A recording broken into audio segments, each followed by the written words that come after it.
Jina la Bwana Mungu wetu litukuzwe.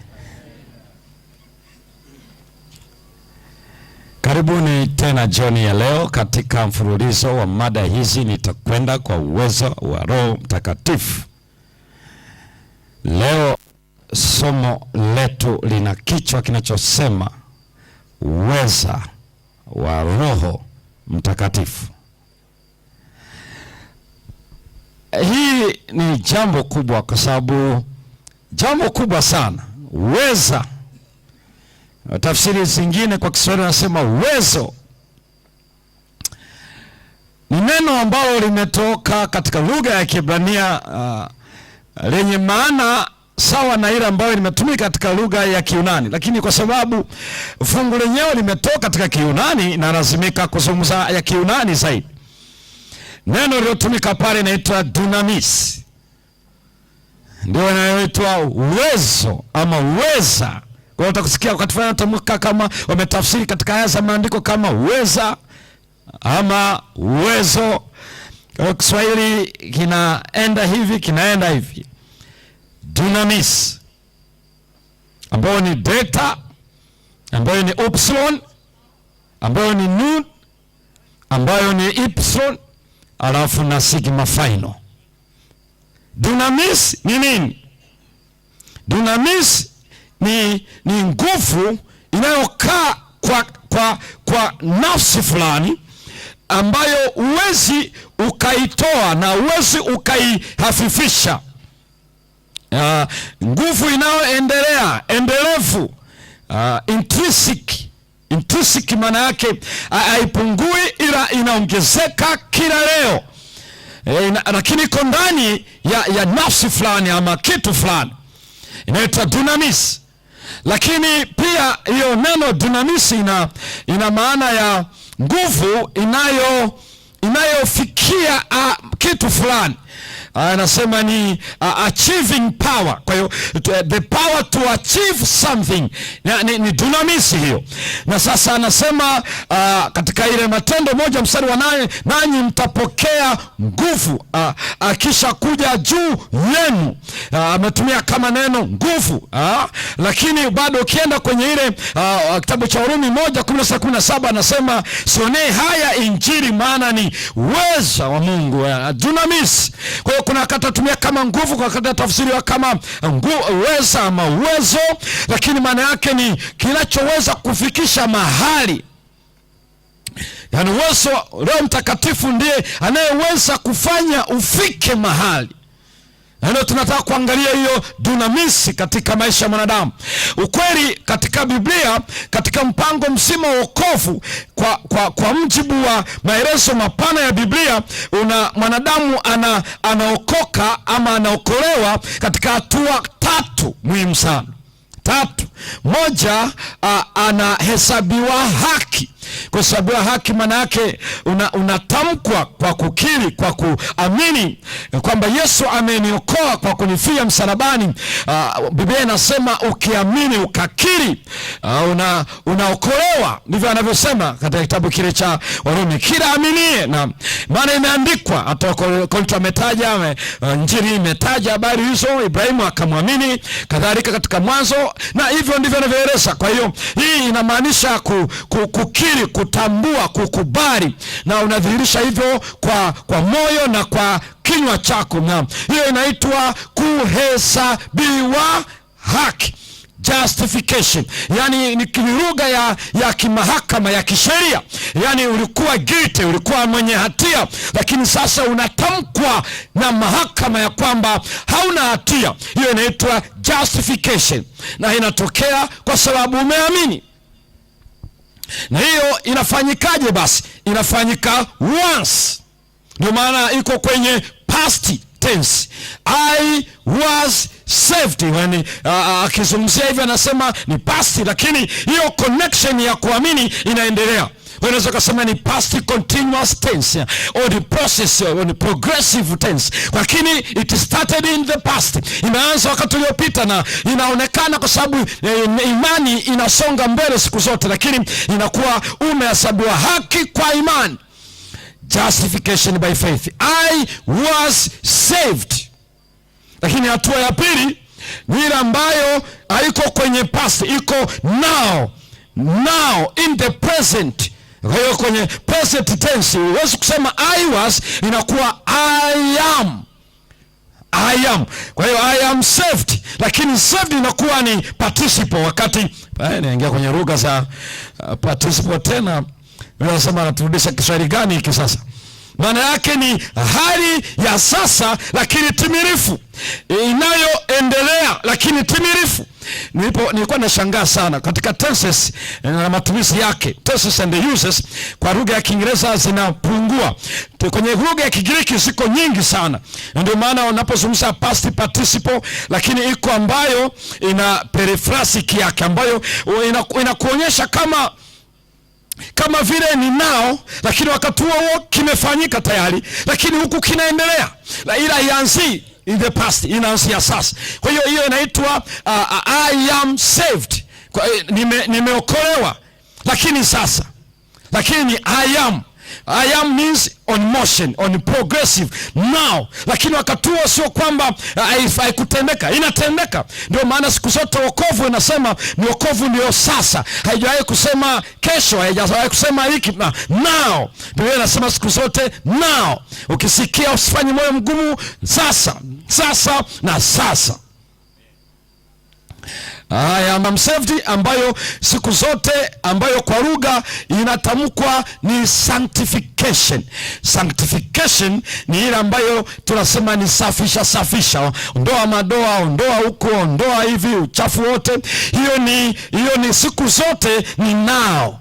The process on somebody in the present tense.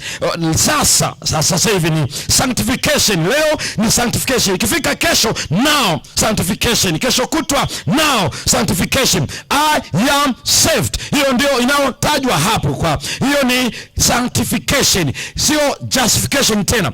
Justification I was saved, lakini sanctification I am saved. Kwa hiyo ni leo lakini unaokolewa. Hiyo ndio inaitwa safisha, ondoa uchafu. Lakini ile ni kutamkwa kimahakama, kisheria, ya kwamba umehesabiwa haki, una hatia. Ila hii sasa, kwa kuwa umehesabiwa haki, una hatia kwa sababu ya kifo chake, sasa ni kukusafisha, kuondoa tope, kuondoa matongotongo, kuondoa madoa, kuondoa nini. Na hiyo ni kila siku inafanyika by the Holy Spirit. Dunamis. Usione kitu ambacho kinafanyika. Alafu ile nyingine iliyobaki inaitwa I will be saved, ambayo inaitwa glorification. Yani glorification ile sasa kutolewa katika uharibifu na kutokufa. Hiyo ni process ambayo itafanyika Yesu atakapokuja. Hiyo ndio inasema ni consummation salvation, ambayo inakuwa ina round up the plan of salvation, kwa sababu wokovu tumeamini, halafu tuko kwenye mchakato wa kutakaswa ambao ni sanctification, na tunasubiri Yesu akija ili mwili huu ubatilike wa mauti, uvae kutokufa na kutokuaibika. Hapo tutakuwa tumepata kufanywa watukufu, glorification. Na sasa kwa sababu tumeamini, maamini ndio inakupushi uingie kwenye mchakato wa kusafishwa. So sanctification is receiving us from justification, kwa sababu justification ndio inakupush into sanctification, kwa sababu sanctification haifanyiki bila ridhaa yako na ridhaa yangu kusema Yesu ni Bwana na Mwokozi wangu, ameniokoa, amenitoa dhambini kwa kifo chake, sasa ndipo ananihesabia haki. Sasa kwa kuwa nimekubali, anasema njoo kwenye tanuru tufanye utakasaji. Na wewe na mimi, hiyo ndio inayofanyika kila leo. Sasa hapa ndipo huwa Ibilisi anatafuta kuafifishwa, kwa sababu hizi process mbili ndio za muhimu sana katika salvation, katika wokovu. Process ya kwanza ni justification. aaminie na kubatizwa. Utaona hiyo iko kwenye justification. Lakini ukiingia kwenye kutakaswa, ambayo ni ile ya kunitenga sasa, ambayo ndio inafanyika tuliona jana kwenye reasoning, na inapembua na kutoa takataka za uelewa katika upande wa ujuu, kujua kwamba ilikuwa inafanyika hivi. Roho anasema hapana, haiko hivyo, na ananiletea the truth, kwa sababu Biblia inasema watakase kwa ile kweli, na neno lako ndio kweli. Kwa hiyo takataka zinasafishwa kwenye reasoning. Kwa hiyo akili yako inakuwa empowered with knowledge, ili kwamba ufanye decision and make a right decision and a choice. Na kwa sababu hiyo knowledge inapokuja, information inakuja, ndipo akili inapata uwezo zaidi, kwa uwezo wa Roho Mtakatifu kufanya maamuzi yaliyo sahihi. Na hiyo ni sanctification, utakasaji. Glorification hiyo itakuja automatically hiyo. Lakini hizi mbili zina kuhitaji wewe na mimi. Lakini ile ya tatu, hizi zikishachukua hatua, ile anaifanya yeye anapokuja. Yeye ndiye anapokuja, anapoifanya. Lakini hizi mbili zinahitaji uhusika wangu na uhusika wako, kwa sababu kukiri katika kinywa na kuamini katika moyo ni maamuzi yangu, ni maamuzi ya mwanadamu. Alafu pili, kukubali sasa, nisafishwe, niogeshwe, nipakwe mafuta, ni chanwe nyere, ni fuliwe nguo, ni fanye hiki na kile. Hiyo ndio ninahitaji ukubali wangu. Na hizo hatua zote ni mimi mwenyewe nishirikiane. Zina maumivu, kwa sababu mwili ulizoea hivi, sasa unabadilishwa hivi. Lakini Biblia inasemaje katika swala hili? Usisahau, kwa sababu kwa nini inauleta ugumu huo? Kwa sababu tulikuwa watumwa, slaves. Hebu nenda katika kitabu kile cha Warumi sura ya 6 na ule mstari, Warumi sura ya 6 mstari wa 17. We were slaves. Na maandiko matakatifu yanasema, lakini Mungu na ashukuriwe. Mungu ashukuriwe, kwa maana mlikuwa watumwa wa dhambi. Tulikuwa watumwa wa dhambi, slaves of sin. Lakini mlitii kwa mioyo yenu.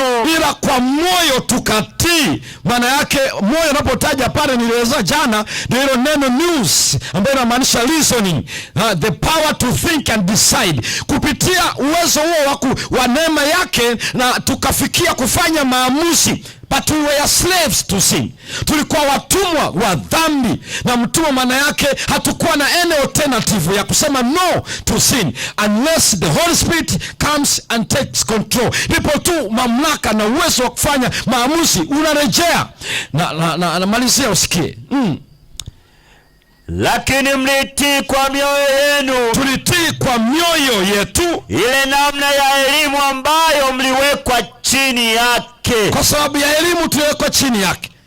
Tulikuwa watumwa wa dhambi, ndio.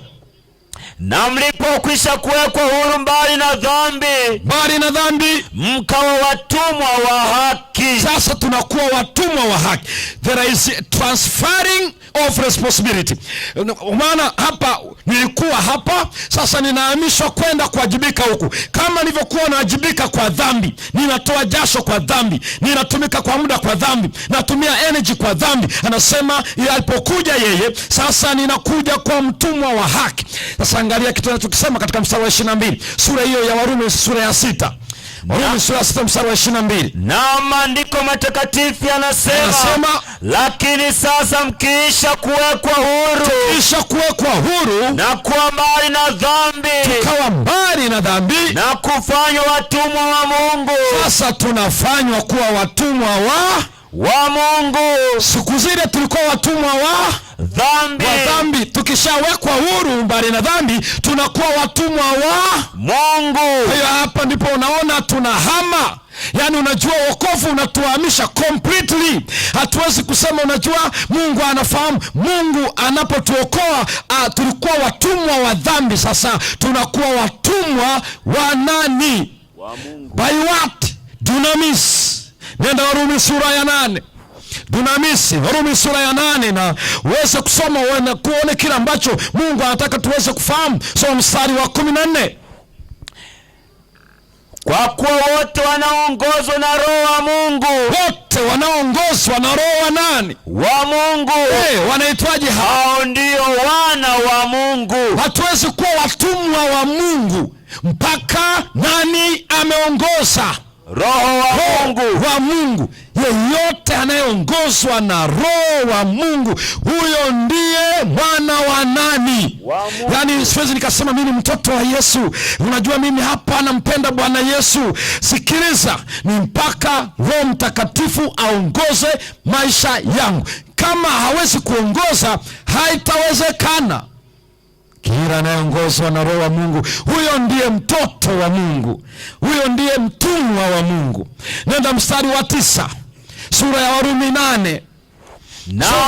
Na maandiko matakatifu yanasema, lakini ikiwa Roho wa Mungu anakaa ndani yenu, ikiwa Roho wa Mungu anakaa ndani yenu, ninyi hamfuati mwili. Hatutafuata tena mwili, bali mwaifuata Roho. Itakuwa mnafuata kitu gani? Roho. Hapo ndipo one muujiza anaofanya dunamis, yani the power to achieve something. Na hicho anachoachieve ni kitu gani hicho? Ngoja uone kile ambacho Mungu anataka tuweze kufahamu katika maisha yetu hapa. Kwa nini anataka tuachieve? Roho Mtakatifu anataka tuachieve nini? Hiyo dunamis ya Roho Mtakatifu inatufanya tufikie wapi?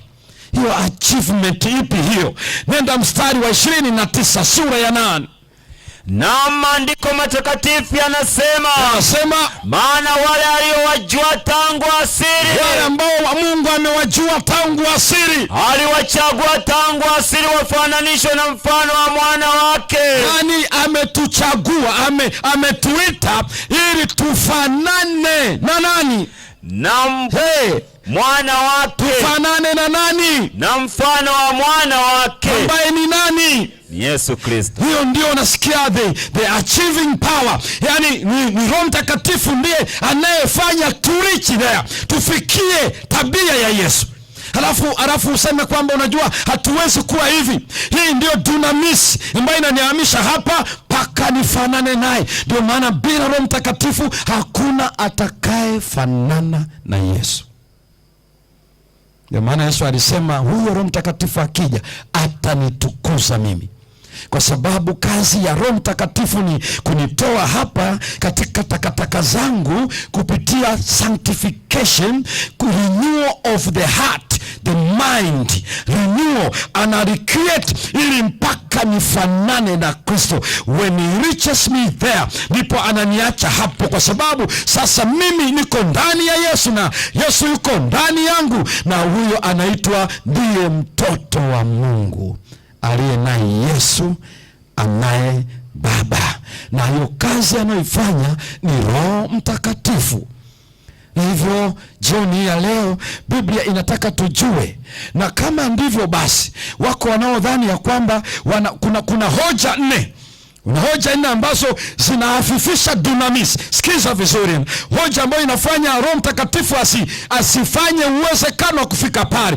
Na mojawapo ni hii. Nenda Warumi sura ya 6 mstari wa 1 na wa 2. Hii ni first objection, yani hoja pingamizi inayofanya Mungu Roho Mtakatifu asifanikishe kwa uwezo wake kutufikisha mahala. Na kuna watu wa aina kuu mbili. Wa kwanza ni wale ambao Mungu anawaruhusu mapenzi yao yatimie. God allows their will to happen or to rule their lives, ili mapenzi yao ya reign, ya tawali. Hiyo ni kundi la moja hapo la watu. When God allows our own will to reign in our lives, hilo ni kundi la hatari kweli kweli, kwamba Mungu anaamua kusema now I accept, let your own ways to be on your ways, anakuruhusu ufanye. Hii ni hatari when God allows our will to reign in our lives. Lakini kundi la pili ni wale ambao wanaruhusu mapenzi ya Mungu yatawale maishani mwao. When we allow God's will to reign in our lives. So these two distinctive groups, na hicho ndicho kinaonekana hapa. Sasa katika makundi haya mawili, wale wanaotaka mapenzi yao yatawale wana udhuru kadhaa. Tena wanajaribu kukopi maandiko. Paulo alipokuwa anaandika alikuwa anaonyeshwa kwenye mind za wasomaji wa neno kule Rumi na kokote ulimwenguni, akaamua kuleta ufumbuzi. Wasije wakacheza na dunamisi, wakafanya asifanikishe, wakashindwa kupata tabia ya Yesu. Soma mstari wa 1 na wa 2. Tuseme nini basi? Tuseme nini basi? Tudumu katika dhambi ili neema izidi kuwa nyingi? Nasikia lugha hiyo kwamba mtu anasema nimeokolewa, lakini anaishi na dhambi. Sasa nini maana ya kuokolewa? Kwa sababu hatuokolewi dhambini, tunaokolewa kutoka dhambini. Kuna motion lazima itokee, kuna acceleration lazima itake place, movement lazima ionekane. Sio ninasema nimeokolewa lakini niko hapo hapo alafu nimeokolewa. Biblia inasema tuseme nini basi? Tukae katika dhambi ili neema izidi kuwa nyingi. Paulo anasema anasemaje msomaji? Hasha! Hapana. Sisi tulioifia dhambi, sisi tulikufa kwa mambo ya dhambi, tutaishije tena katika dhambi? Hiyo ndio anayotoa hoja. Aliyekufa katika dhambi hawezi kuishi katika nini? Dhambi. Ibilisi anasemaje? Neema ya Mungu ipo. Kwa kuwa neema ni kubwa, dhambi ilipokuwa nyingi, neema ilikuwa nyingi. Kwa hiyo mtu anasema hata nikiwa ndani ya dhambi, neema ya Mungu ni kubwa. Paulo anasema no, life in the spirit of God inamaanisha hivi, away from sin. Kwa sababu you died to sin. Ulikufa ili usitende dhambi. Sasa ninatendaje dhambi halafu nasema kuna neema? Hasha! Waliofia dhambi hawawezi kuishi kwenye nini? Dhambi. Kwenye dhambi. Objection ya kwanza, neema haiko ili entertain maisha ya dhambi, kwa sababu neema iliua maisha ya dhambi maishani mwetu, inatufanya tuchukie dhambi. Kwa hiyo Paulo anaona ulimwengu wa Ukristo wanaokubali kuishi maisha ya dhambi huku akidhalilisha dunamis of the Holy Spirit. Ionekane kana kwamba Roho Mtakatifu hana uwezo, huku akisema wanakumbatia neema wakati sio neema. Na unajua Tito 3:13 anasema neema ya Mungu okoao wanadamu wote imefanywaje? Imefunuliwa. Nayo yatufundisha kukataa nini? Ubaya. Yani hakuna neema inayosema tuishi na dhambi. Kila inaitwa neema inatufundisha kusema no thank you to sin. Amen. Hiyo ndio grace of Jesus. Hatuna neema inayosema ishi kwa dhambi maana utasamehewa. No. Grace inafanya tusikae na dhambi, tudumu katika dhambi ili neema iwe nyingi. Hasha! Haiwezekani. Hiyo ni objection ya kwanza. Usimpe ibilisi sikio anayekueleza neema ya Mungu ni nyingi, kwa hiyo utaendelea na dhambi, atanisamehe. Acha hicho kitu. Hiyo ni objection ambayo itafanya Holy Spirit. Nabii anasema usimzimishe Roho Mtakatifu. Hiyo ni Efeso 4:30. Do not quench the Holy Spirit. Ana shauku, ana kiu ya kutufanya tufike pale, the power to achieve the character and the image of Jesus Christ. Na tusimquench, tusimzuie, tusimzimishe.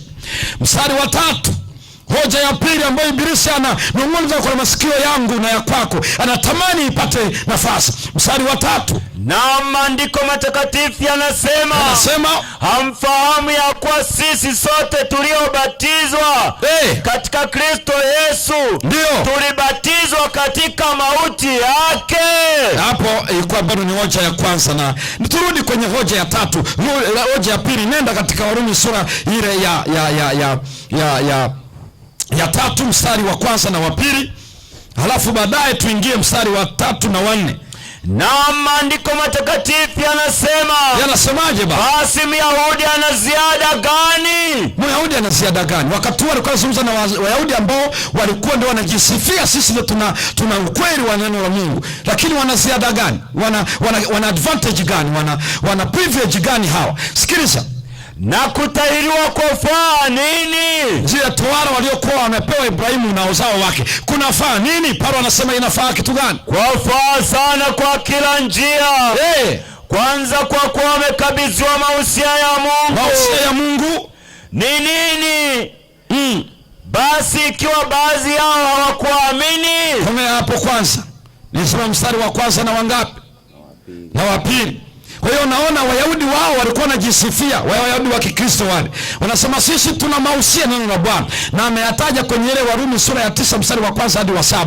Kwa hiyo wanajisifia tuna ukweli, tuna nini? Paulo anasema hivi, ni kweli mna mahusia, mna neno, mna ukweli wa neno la Bwana, lakini sikiliza, ukweli sio udhuru wa kutoishi ukweli. Mungu hawezi kukaa na watu wasioishi ukweli. Ukweli usiotakasa hauwezi kuitwa ukweli.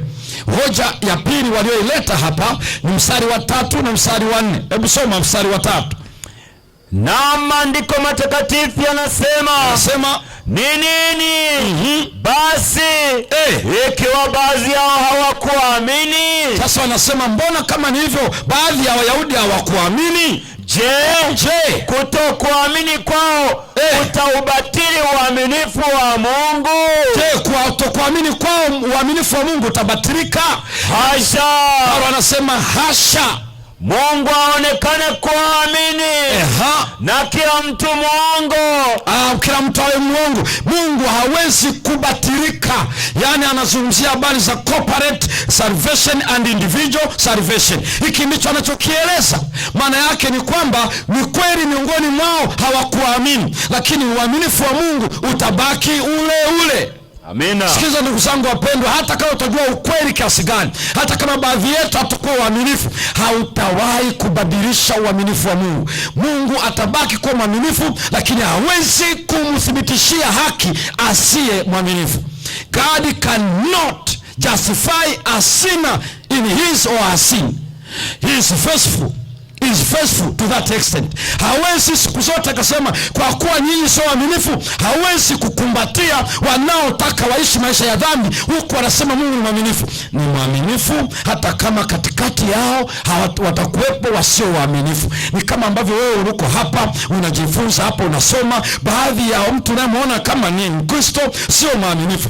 Usikate tamaa, uaminifu wa Mungu bado ni ule ule. Hawezi kujustify a sinner in his sin or her sin, kwa kuwa ni mwaminifu. Wakati sisi sio waaminifu, yeye ni mwaminifu. Amina. Hawezi kuwa dhalimu. Hoja yao ya 3 mstari wa 5 na wa 6. Na maandiko matakatifu yanasema lakini ikiwa udhalimu wetu waithibitisha haki ya Mungu. Nasema ikiwa udhalimu wetu unathibitisha haki ya Mungu, tuseme nini? Je, Mungu ni dhalimu aletaye ghadhabu? Je, kama ni hivyo basi, kama udhalimu wetu unafanya Mungu afanye haki, je, hatuoni kuwa dhalimu kunathibitisha haki ya Mungu? Nasema kwa jinsi ya kibinadamu. Paulo anasema that is a slander, kwa sababu God will lose the credibility to judge the world. Na ndicho anachokieleza katika mstari wa 6. Anasemaje? Hasha! Hana! Kwa maana hapo Mungu atawezaje kuhukumu ulimwengu? Kama Mungu atakuwa dhalimu atapoteza sifa. God will lose, kwa sababu hawezi kuhukumu ulimwengu asipokuwa mwenye haki. Kwa hiyo anaeleza kama kweli mnadhani kwamba kuwa wadhalimu kunafanya Mungu athibitishe haki yake, kwa hiyo tuwe wadhalimu ili haki ya Mungu idhihirike. Anasema hapana, Mungu atapoteza sifa ya kuwa mhukumu wa ulimwengu ikiwa atakuwa dhalimu, kwa sababu hana upendeleo, na kwa sababu ni hakimu wa kweli atahukumu kwa haki. Kwa hiyo maana yake ukionewa, ukifanyiwa chochote, usije kadhani Mungu haoni, anaona, kwa sababu ni wa haki na ni mhukumu wa dunia. Na hoja yao ya mwisho mstari wa 7 na mstari wa 8. Anasemaje? Na maandiko matakatifu yanasema lakini ikiwa kweli ya Mungu imezidi kudhihirisha utukufu wake, ndio kwa sababu ya uongo wangu, mbona mimi ningali na hukumiwa kuwa ni mwenye dhambi? Kama hivyo kwa uongo wake mwanadamu, Paulo anazungumza ndani ya mindset ya wasomaji wanaosema kama kwa uongo wangu inadhihirisha hiyo haki yake na hukumu yake. Je, kitu gani yeye anaona kama kutokuwa mwaminifu kwangu na uongo wangu mimi mwenyewe kumefanya msaada wa tabia ya Mungu? Ndivyo hoja za wanadamu zilivyo. Yaani kwa kuwa dhambi imeingia, imemfanya Mungu aeleweke sana alivyo mwenye mwenye rehema, alivyo wa kweli, alivyo wa haki. Ni kusema hivi, dhambi ina mchango chanya kwa tabia ya Mungu. Hoja ya Ibilisi kwa akili za wanadamu, alijibuje hoja hiyo? Kwa nini tusiseme kama tulivyosingiziwa? Na kama wengine wanavyokaza kusema ya kwamba twasema hivyo, ndio, na tufanye mabaya ili aje mema.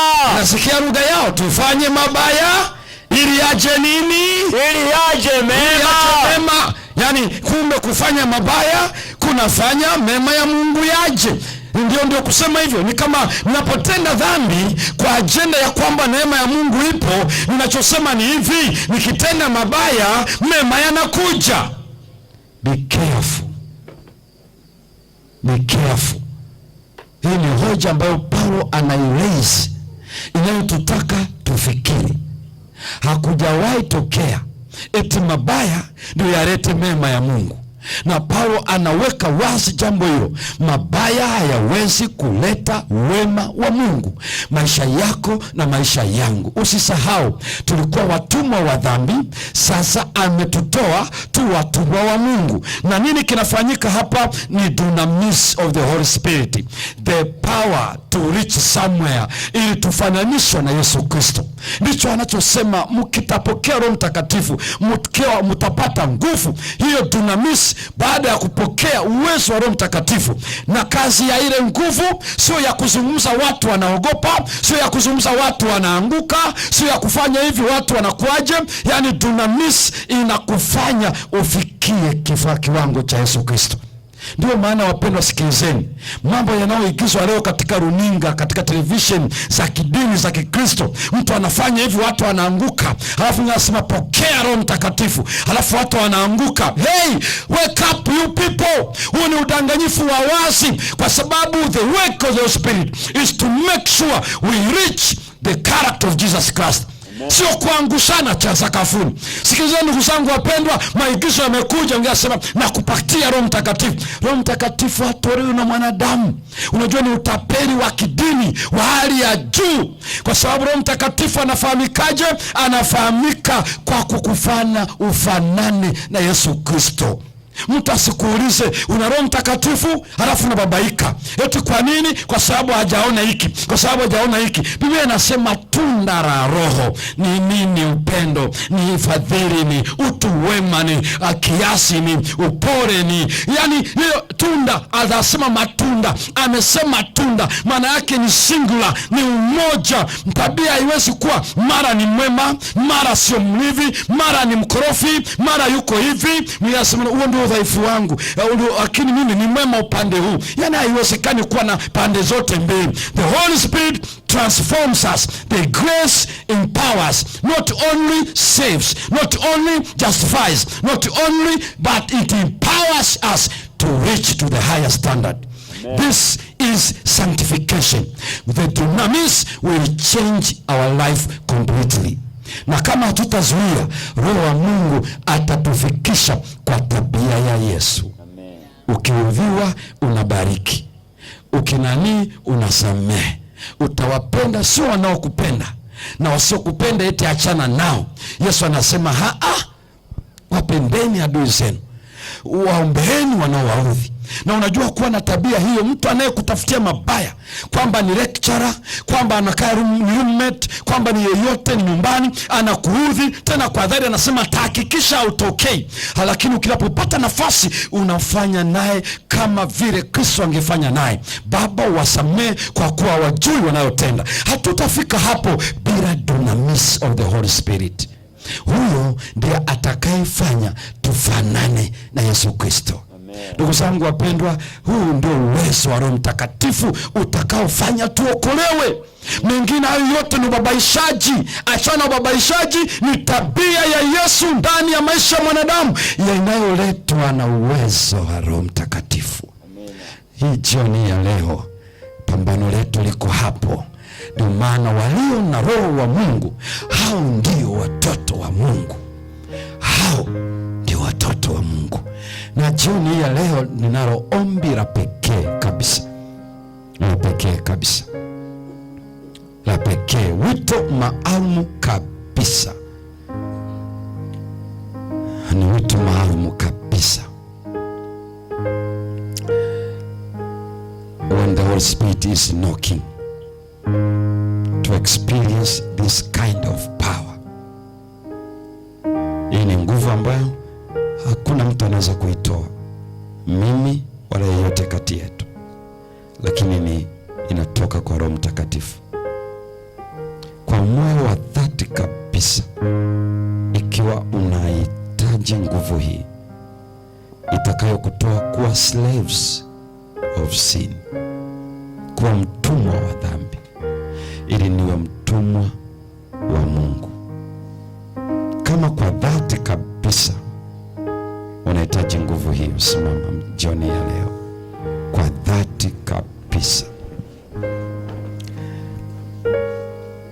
Don't be discouraged, don't be dismayed.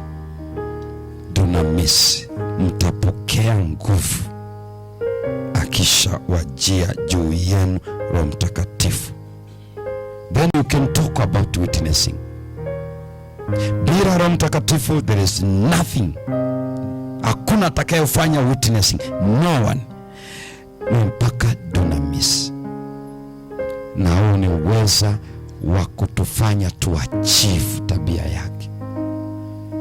Na kama hii imekuwa mwangu wako wa dhati kabisa maishani mwako, kuna kitu ambacho kwa dhati kama Roho wa Mungu hata ingilia, utakosa mbingu. You know yourself. Unajua kabisa kuna kitu ambacho kama Roho wa Mungu hata ingilia kati, hivi nilivyo, nitakosa mbingu, sitafahamiana na Yesu. Ni kitu gani? Wewe unakifahamu mwenyewe, ila unasema hiki asipoingilia Roho Mtakatifu nitakosa mbingu. This is the right moment. The Holy Spirit will take control. Kuna kitu ambacho unahitaji umwambie Mungu aingilie kati, Roho Mtakatifu aingilie kati. Kisipoisha maishani mwangu nitakosa uzima wa milele, na ninahitaji Roho Mtakatifu kwa unyenyekevu. Not just a show, it's not a show, it's just a submission. Na mimi sihitaji kukitaja, ila wewe ndio unaweza unafahamu ni kitu gani pengine uwezi kusamehe kabisa. Yana hata ukiona unasikia vibaya kabisa, unless dunamis takes control, utakosa mbingu. Unahitaji uwezo wa kwenda kutoa msamaha kwa mtu fulani aliyefanya ukatili, aliyekufanyia madhara makubwa. Unahitaji that courage. Bila hicho utakosa mbingu, nitakosa mbingu. Kwa nini usitembee? Tembea tu uje hapa mbele. Wewe ndio unajua kitu ambacho hiki nisipopata ushindi na ujasiri katika mchakato wa sanctification nitakosa mbingu. Niliamini, ndio niliamini. Tembea tu uje hapa mbele tunapohitaji kuomba jambo ambalo kwa dhati unalifahamu peke yako, linahitaji uwezo wa Roho Mtakatifu. Tembea tu hapa, tembea tu hapa jioni ya leo. Tembea tu uje hapa, njoo tu hapa nilipo, wala usipate shida yoyote kabisa. Siku zote Mungu aliponena na watu alitoa wito waje upande wake. Na mimi ninachokisema hiki ni kitu tu cha kibiblia. Yesu yuko hapa, wala usipate shida. Kama safari haitatosha, vile Mungu atakavyokuongoza. But Mungu ni mwaminifu. Mungu ni mwaminifu. Mungu ni mwaminifu. Atafanya, ni mwaminifu. Completely jisalimishe kwake, kwa Roho Mtakatifu. Yeye ndiye nguvu ya kukufanya urichi mahala pale, tabia Yesu Kristo. Na wako wengine ambao wanatamani kwa ajili ya ubatizo. Usisahau somo la jana, kuzaliwa mara ya pili kwa maji na kwa Roho Mtakatifu. Kwa sababu maji ni saini ya Yesu alikufia msalabani, akazikwa na akafuka, na lazima udemonstrate the change from your heart. Na ndio maana ninatoa wito wa ubatizo. wale ambao kuna kitu kimefanyika maishani mwao kwa ajili ya Roho Mtakatifu, utendaji wake, na watadhihirisha kwa njia ya ubatizo wa maji. Ndio tafsiri yake tu jioni ya leo. And salvation is so simple like that. Haihitaji fedha, haina chochote. Whoever anakili na ana ndani ya moyo wake, hakuna gharama mpaka tusafiri mahala, lakini ni action yako. Usisahau the mind, the power to decide bado iko pale, na ni Roho Mtakatifu anayerenew hiyo. Hata kama iko corrupted kiasi gani, anaweza kubackup kwa ajili ya kufanya maamuzi sahihi. Na leo ametupitisha kwenye process of sanctification, na huyu Roho Mtakatifu anataka tufikishe kwa Yesu Kristo. Wewe naye wakati wengine wanaondoka, utabaki, andika jina lako kama wengine walivyofanya. Tufunge macho tuweze kuomba. Baba mtakatifu wa mbinguni, tunakushukuru sana jioni ya leo. Asante kwa neno lako ulilonena nasi, na asante kwa uweza wa Roho Mtakatifu anayetupandisha katika kilele, si kingine lakini kufanana na Yesu Kristo. Sisi tumepiga hatua, tumesogea mbele zako, na wengine kwa sababu ya nafasi kwa mbali kabisa, lakini tumesimama. Tunahitaji nguvu, tunahitaji dunamisi ya Roho Mtakatifu, vile ambavyo vimeshindikana kwa muda mrefu, na tukashawishiwa na Ibilisi, tukadhani neema ni nyingi mno, inafanya iongezeke kwa sababu ya dhambi zangu. Kumbe sisi tulioifia dhambi hatuwezi kuishi tena katika dhambi. Sisi ni wafu kwa dhambi, tumefuka kwa uwezo mtakatifu, tumetoka kwenye utumwa wa dhambi, tunakuwa watumwa wa Mungu kwa kuwa Roho wa Mungu anaongoza maisha yetu. Tunasimama hivi jioni ya leo, tukuzwe sana, na wale ambao umeonyesha zaidi wadhihirishe maamuzi yao kwa njia ya ubatizo wa maji. Mungu wetu uwaimize, kwa sababu hakuna anayejua saa wala siku nitakapolala usingizi wa mauti. Itusaidie kujua hatukuja hapa bure, lakini Mungu ulimaanisha. Yaani maswali ambayo tunayo, itakuwaje nitakapotoka hapa, maisha yangu yatakuwaje kwa ukweli huu, tukikuachia wewe, maana wewe ndio utakayeongoza, maana ndio unayejua kesho. Utatusaidia kama ulivyofanya kwa wengine. Sisi tunajisalimisha kwako. Tubariki kila mmoja wetu, na wabariki katika masomo yao, na wafanikishe katika mahusiano yaliyo salama, wafanikishe katika njozi walizo nazo, na zaidi njozi ile kuu inayosubiri kutakaswa na kuendelea, ili wapate kuokolewa na kufanywa watakatifu, glorification utakapokuja mara ya pili. Tunakushukuru katika jina la Yesu Kristo, na kila mmoja na aseme amina. Amina. Mungu awabariki sana kwa neema ya Bwana. Usiondoke. Kwa wale ambao wanahitaji kwa ajili ya ubatizo, andika jina lako, Mungu wetu atakubariki. Bwana awe nawe.